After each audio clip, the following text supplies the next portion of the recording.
Login करा मुंबईतक.in वर। कल मैंने कहा था कि देवेंद्र फडणवीस का एक वजह इसी शहर में रहता है, नीरज गुंडे। सारे पुलिस के ट्रांसफर वो तय करता था, ब्यूरोक्रेसी के ट्रांसफर वो तय करता था और पूरी तरह से उगाही उसी के जरिए महाराष्ट्र में की जाती थी।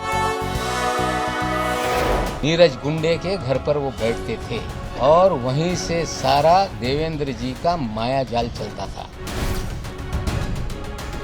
समीर दाऊद वानखेड़े जो पिछले 14 साल में इस शहर में लगातार अलग अलग विभाग में काम करता है,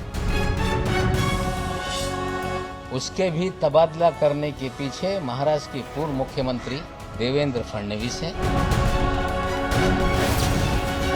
कल मैंने कहा था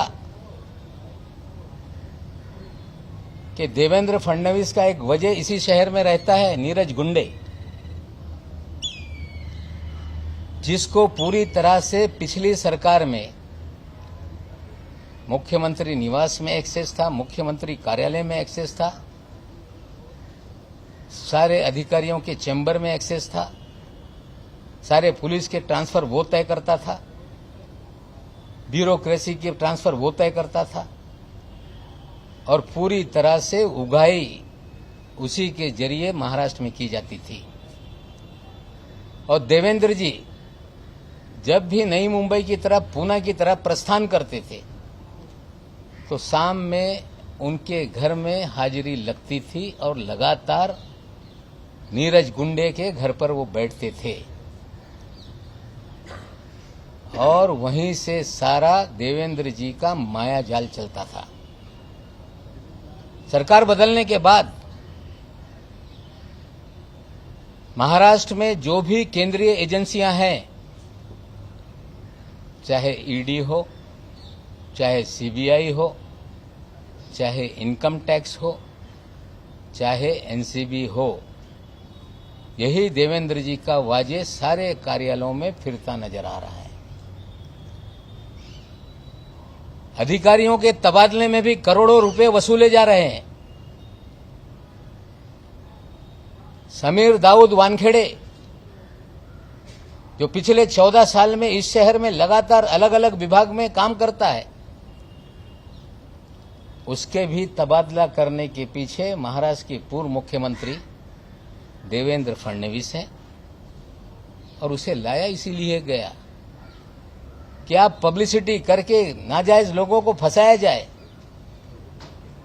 और ड्रग का खेल इस मुंबई और गोवा में चलता रहे, इसलिए समीर वानखेड़े को लाया गया।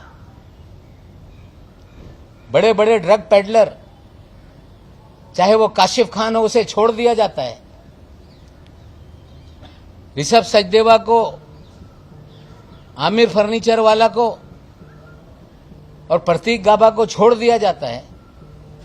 सारा ड्रग का खेल ये देवेंद्र जी के इशारे पे इस राज्य में चल रहा है। जिम्मेदारी से कहता हूं कि प्रतीक गाबा कौन है, प्रतीक गाबा को क्यों छोड़ा गया, प्रतीक गाबा इस शहर में क्या करता है, किन होटलों में पार्टी ऑर्गेनाइज करता है, एक टेबल की कीमत 5 लाख, 10 लाख, 15 लाख कैसे होती है। मैं आज प्रतीक गाबा के बारे में नहीं बताऊंगा, लेकिन इस खेल में प्रतीक गाबा सबसे बड़ा किरदार है, जो आने वाले दिनों में उसको हम आप लोगों के सामने रखेंगे। पूरा ड्रग का मास्टरमाइंड, ड्रग के खेल का मास्टरमाइंड। हमें लगता है महाराष्ट्र का पूर्व मुख्यमंत्री है क्या, ये सवाल हमारे दिमाग में खड़ा हो रहा है। क्यों नीरज गुंडे जाकर बैठता है, क्यों बीजेपी के लोग छूट जाते हैं और ये कह देना कि मेरा कोई संबंध नहीं, यही कहेंगे कि हमें पता नहीं था, पता था। आपके नाक के नीचे ड्रग का धंधा चलता रहा। कई ऐसी तस्वीरें हम आगे लाएंगे जो ड्रग पेडलर हैं, जो भारतीय जनता पार्टी में हैं, थे, वो सारी चीजों को धीरे धीरे खोलेंगे। लॉगिन करा मुंबईतक.in वर।